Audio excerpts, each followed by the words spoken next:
Olá, eu sou Grace Bittencourt, educadora clínica da Dentsply Sirona. Nesse podcast, eu tenho o prazer de encontrar com dois grandes nomes da odontologia brasileira. E para mim é uma honra, como dentista, tê-los aqui, professor Sidney Quina e Oswaldo Scopin. Hoje vamos falar sobre mercado odontológico.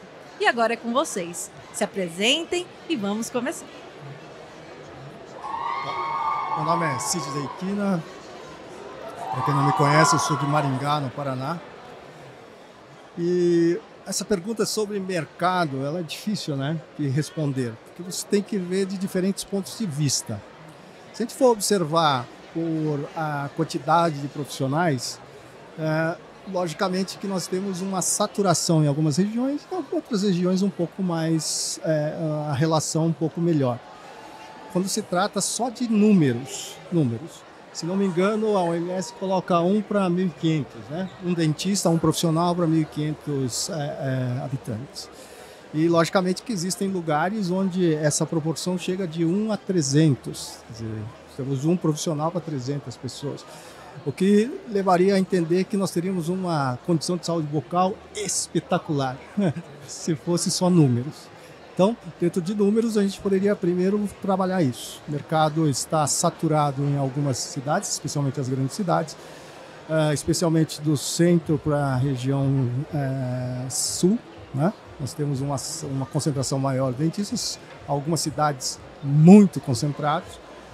E quando a gente vai para o norte e nordeste, a gente tem uma concentração menor, mas muitos lugares também, lá no norte e nordeste, vão ter uma saturação por número.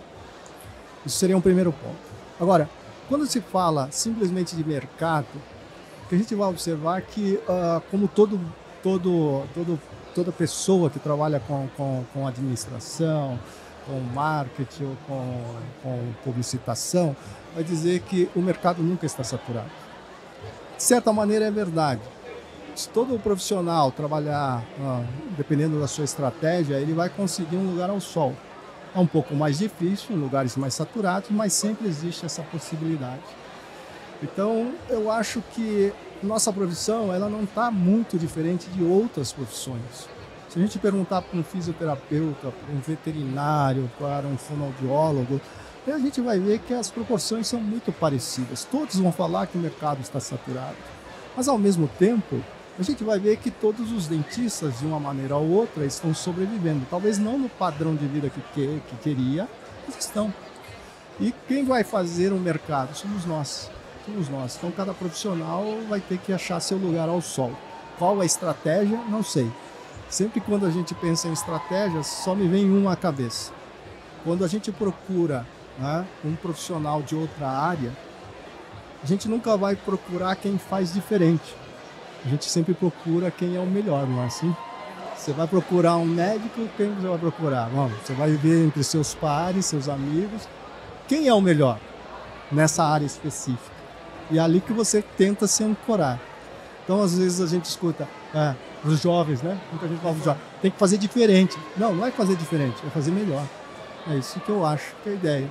Então, o mercado é esse. O mercado ele é realmente difícil, mas não é impossível. Concordo perfeitamente. Eu sou Oswaldo Scopin, sou de Piracicaba, estado de São Paulo. Tenho uma realidade muito próxima do Quina, que é de Maringá. A gente vem de cidades do interior que são muito parecidas estruturalmente, né? Elas são cidades que têm uma população grande e tem todos os tipos de classe, média, alta e baixa. É uma média. As cidades como Maringá e Piracicaba é um exemplo de como é o Brasil, poderia dizer assim. Então o ponto é, o mercado está saturado? Concordo plenamente e retifico e confirmo o que o Quina disse. Sim, está saturado, mas temos oportunidades. E a principal oportunidade que eu vejo é a educação. A mudança da odontologia, das áreas, vou falando das áreas da saúde, né? Vou falar da odontologia e da medicina, com a explosão da tecnologia, ela é o contrário do que muita gente pensa, porque muita gente imagina que se ter tecnologia você vai ter que estudar menos. Na verdade, você vai ter que estudar mais para entender outras possibilidades, entender o que o mercado em si precisa, entender o que o paciente precisa. Então, o meu ponto é, o mercado está saturado, mas temos oportunidades. E essa oportunidade tem que surgir a partir da educação. Perfeito. A gente sabe, na verdade, dessa concentração de dentistas no Brasil. De fato, somos mais de 350 mil dentistas, com mais de 400 universidades no país. Então, são números realmente que, de fato, assustam. Mas será que a qualidade desses alunos que estão saindo das instituições, tanto de graduação odontológica, quanto de especializações, estão indo nessa mesma vertente de crescimento? Essa sempre é uma pergunta difícil de responder, porque nós não conhecemos as instituições, né?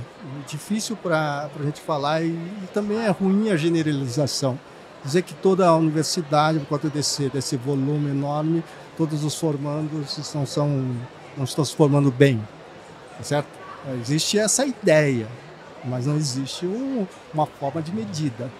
Então eu diria que nós temos que pensar assim, eu acho realmente que o mercado ele tem um excesso de cursos de odontologia, nós temos, isso é inegável, né, pelos números, isso é só a matemática realmente, se a gente contabilizar a quantidade de cursos de graduação, nós já batemos 50% do resto do mundo, né?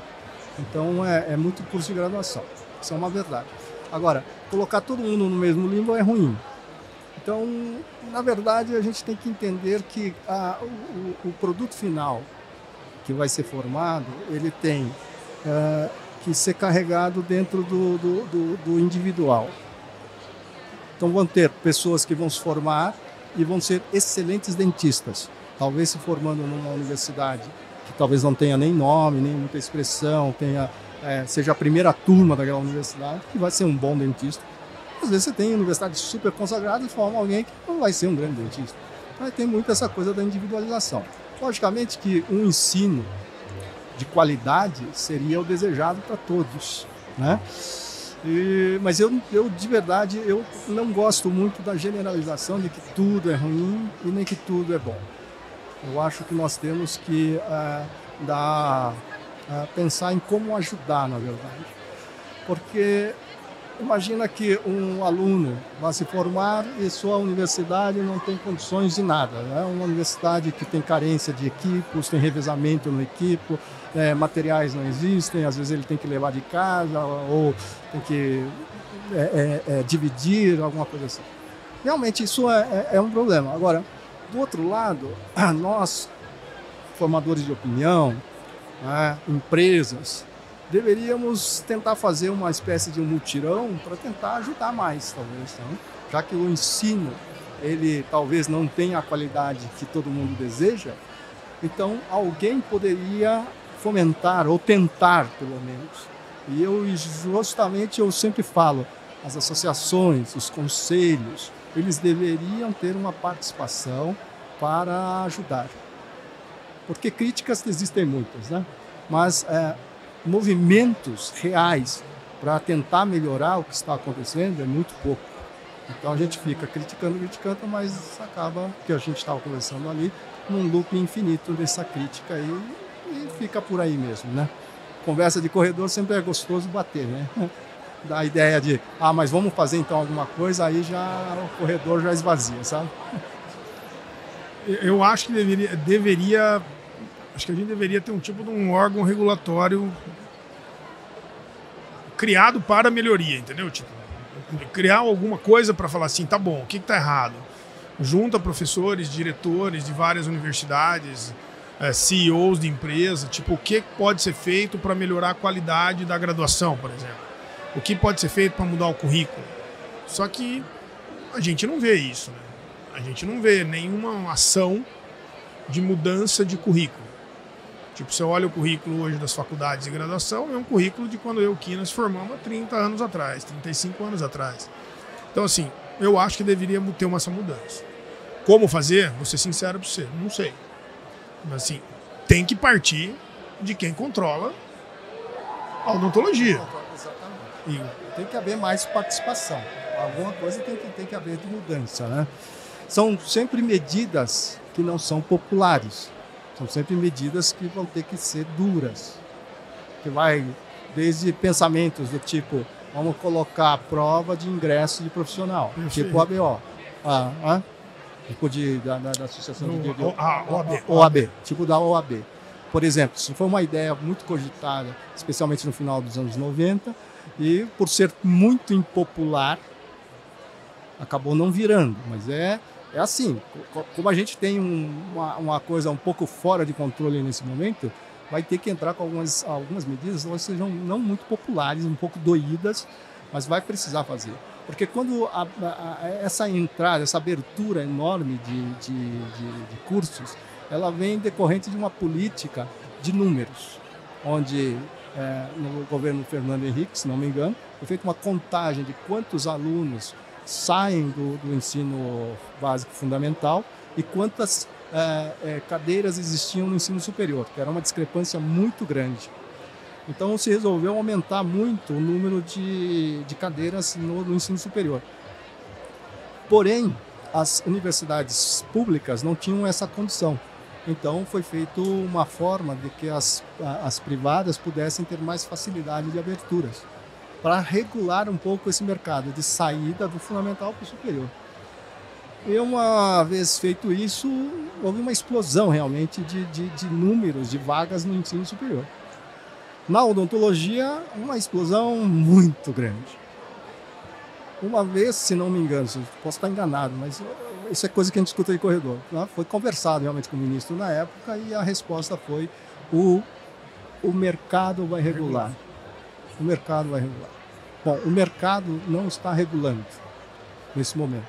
Então, se a gente esperar o mercado explodir, então todo mundo que estiver no meio vai sofrer muito. Exatamente. Então, esse é o momento de que tem que ter uma intervenção, talvez, não?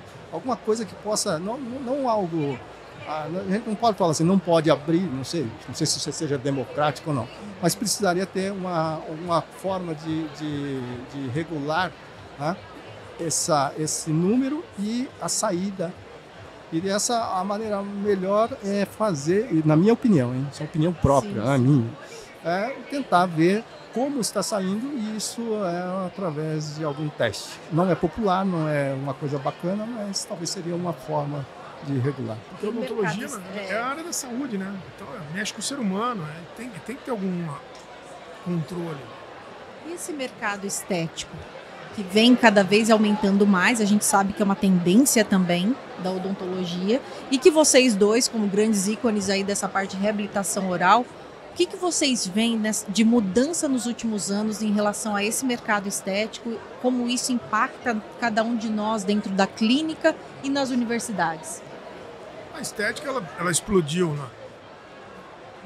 Podemos dizer aí, no meio dos anos 90, talvez um pouquinho antes, e ela se tornou um mercado gigantesco do ponto de vista comercial. E sendo uma explosão do ponto de vista comercial, as pessoas precisavam ser treinadas para isso. E quando o Quina começou, o Quina foi um dos pioneiros nisso, lá atrás, no ensino, e nessa busca de estética, já até com pessoas de idade, né, Quina? Você trabalhava com parte de prótese total. E essa busca começou nessa época, onde a odontologia era baseada basicamente em a prótese, por exemplo, que a gente trabalha, era baseada basicamente em função, né? Você não falava sobre estética. E a partir dessa mudança, foi uma mudança extrema. E hoje a gente tem essa explosão com a harmonização orofacial, com a integração de outras especialidades. E a medicina e a odontologia estão entrando num certo conflito. Então o ponto é assim, mais importante ainda essa regulamentação. Até onde o dentista pode ir, ou até onde o médico pode intervir, ou até como que a gente vai ensinar essas pessoas sobre urgência, sobre emergência, sobre intercorrência. E, na verdade, a gente está ensinando mais as pessoas como fazer esse tipo de procedimento. Então, hoje a estética se abrangeu demais, explodiu para outras áreas. Mas voltando dentro da boca, eu ainda acho que falta um pouco de carinho e qualidade do ensino de odontologia estética desde a graduação. Eu acho que deveria sim ser mais lapidado, mais explorado, para que o dentista que saia da graduação tenha pelo menos uma noção básica de odontologia voltada para a saúde, odontologia conservadora, e não simplesmente fazer estética com busca comercial. Essa parte de estética, ela é um problema no sentido de que ela é multifacetada. Você tem, primeiramente, uma parte que é cultural, né? Então, culturalmente, a estética é uma forma de valor. Aliás, é um valor muito forte. Especialmente, por exemplo, os povos latinos têm isso muito arraigado, né? Nós, brasileiros, temos essa percepção de estética muito forte em nós. Então, essa parte cultural, ela é muito importante. Então, discutir essa ideia da estética, né? E como dentro da linha de desejo estético, que é cultural, a gente possa aplicar de forma ética dentro da área de saúde. Então, essa percepção entre a parte cultural e a parte ética é super importante. E dentro da parte ética tem um mediador muito forte, que é a parte comercial. E essa parte comercial é que faz, né, às vezes, do viés da balança. E que a gente precisa ter um controle maior sobre esses conceitos. Entender que o desejo da pessoa pode ser realizado na parte estética? Pode. Mas até em que ponto isso é ético? Até que ponto essa oferta é ética? Entende? Até que ponto nós estamos manipulando a sociedade para entrar no mundo estético? Então, tudo isso é muito difícil de ser quantificado e de ser determinado. Então, realmente, voltamos novamente ao básico. Será que a gente conseguiria trazer essas discussões lá na nossa base, que é a graduação, nos currículos e tudo mais? Por exemplo, na graduação de odontologia, existe uma disciplina obrigatória que é psicologia, não é? Que está muito voltado a medo. A medo, né, de ser tratado. Mas dentro disso também entra essa percepção de estética. Que o profissional tem que estar preparado a entender qual é essa percepção estética dos pacientes. Como ele está sendo influenciado atualmente pelas mídias, isso tudo. Quer dizer, então a gente precisa fazer realmente uma avaliação, uma modernização dos nossos currículos, que não é nada fácil. Não é culpa dos professores, tem que deixar muito claro. Porque isso é uma manobra que vai depender muito esforço, não só dos professores, mas de toda a classe odontológica, para que consigam a mudança realmente. Perfeito. E assim como esse mercado odontológico gigante, com essas mudanças todas, as empresas foram migrando também para todo esse mercado estético. E como uma empresa como a Dentsply Sirona conseguiria agregar ainda mais para esse mercado, né? Eu falo porque, assim, hoje, por exemplo, a gente tem investido cada vez mais nessa parte educacional dentro da empresa, trazendo grandes nomes como vocês para cá, para tentar educar o público a usar bons produtos e como aplicá-los. Mas como ajudar ainda mais esse mercado? Acho que precisa ir para o campo, entendeu? Para o campo que eu digo é ver que as empresas, elas acabam, muitas vezes a simples distribuição de um determinado material, ela parece que está sendo um benefício grande para uma determinada região. E, na verdade, talvez em vez de você distribuir material, talvez levar professores, criar programas, seja mais vantajoso que a distribuição de produtos, por exemplo. Como que você vai ensinar uma pessoa simplesmente a usar, vamos dizer, a escova de dente, uma coisa básica de escovação, básica. Você precisa da escova, você precisa da pasta e você precisa do profissional. Mas não adianta nada você ensinar uma criança do meio do Amazonas a escovar o dente se ela não tiver a cultura da escovação, ela não entender que aquilo lá é importante para a vida dela. E isso vai passar para gordura saturada, para falta de exercício físico. E daí entra na educação. Então a educação ela não muda muito com as áreas, entendeu? As áreas são meio... A educação é meio semelhante. Então eu acho que assim, focar mais sobre o ser humano e como chegar à informação do que simplesmente com o material. Eu entendo assim, primeiro que as empresas elas não têm uma participação, não deveriam ter essa participação direta. A empresa não tem uma participação. A empresa ela nos ajuda quando traz materiais melhores, traz tecnologia melhor para serem aplicados. E quando o aplica com um marketing bastante ético, né, para que o dentista avalie se precisa ou não dos seus produtos. As empresas nos ajudam quando fomentam, né, pesquisas nas universidades, nos cursos de pós-graduação, quando fomenta alguma clínica de graduação, né, ajudando, né, com materiais ou até mesmo com algum dinheiro, o que seja. Né? Dentro desse aspecto, seria uma outra parte da empresa, seria essa parte comunitária da empresa. Mas a empresa em si, ela não tem nem a ver com trazer mais ou menos. Isso faz parte do dentista. O dentista recebe o material e ele que sabe o que vai fazer com esse material. Não é a empresa que vai falar, emprega assim ou emprega assado. Não, isso é ético, não é, no sentido ético, não técnico. Entende? Então a empresa nos ajuda quando realmente ajuda em movimentos científicos com as universidades e os pesquisadores e ajuda a população como um todo quando ajuda em movimentos sociais. Mas de mercado não, mercado é mercado. Mercado vocês estão aí, vocês vão largar seus produtos ótimos, logicamente, que vocês têm, e que ajuda também a gente, mas é uma questão mais da categoria dos dentistas e não da empresa, na minha opinião, de ficar pensando muito nesse sentido como empresa.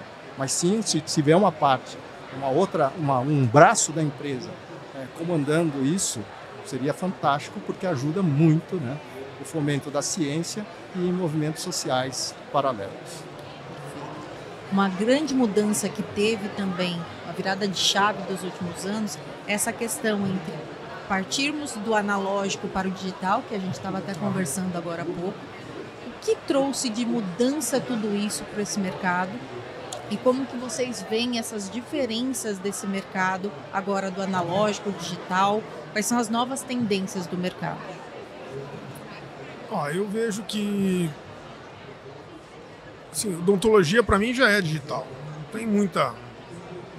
Você pega radiografia digital, documentação de fotografia, de imagem digital, planejamento digital, impressão 3D, fresagem, captura de imagem por escaneamento.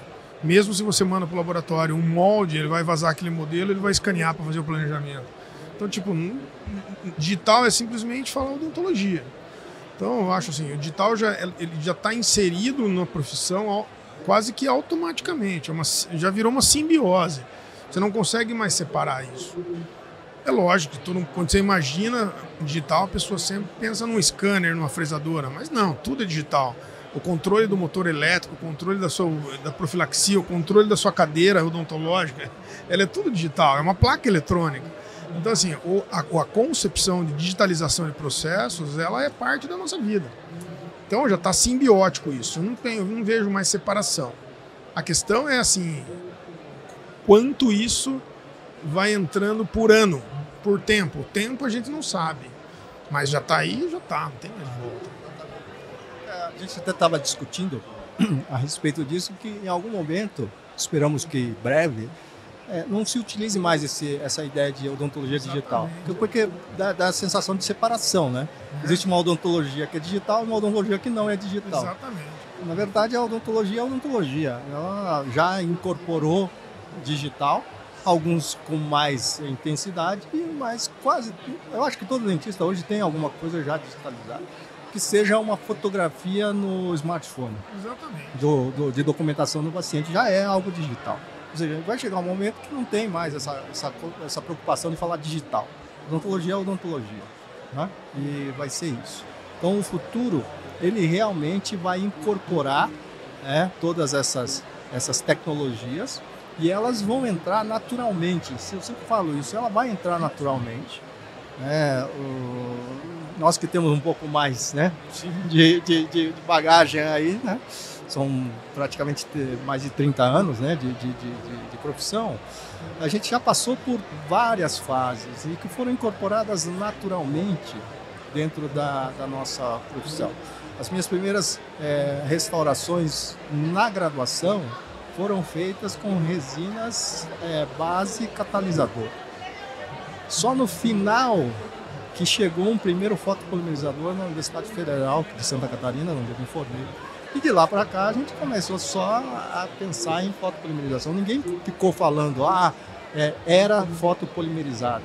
Não existia uma era fotopolimerizada. Teve até uma entrada numa época de uma era metal free, que hoje ninguém mais utiliza esse termo, era metal free. Hoje é cerâmica e acabou, entendeu? Então eu acho que naturalmente vai acontecer isso. O que é importante, e aí voltando para aquela sua outra pergunta, lógico que eu entendo a parte das empresas, mas a pressão não pode ser tão forte em cima do dentista. Senão o dentista está achando o seguinte, que se ele não é digital, se ele não tem um scanner, ele é um mau dentista já. Não pode. Ele tem que ficar tranquilo. A incorporação dessas tecnologias ela vai ocorrer. Isso a gente não tem dúvida, porque realmente melhora os processos, facilita isso. Então eu acho que naturalmente vai acontecer. E essa coisa de falar odontologia digital tem pressionado demais, especialmente dentistas jovens, que não tem como investir nesse momento. Aí cria toda uma situação meio desconfortável. Então eu acho que vai acontecer, não precisa de tanta pressão, né? Vai ser natural. Vai naturalmente ocorrer essa entrada todo mundo.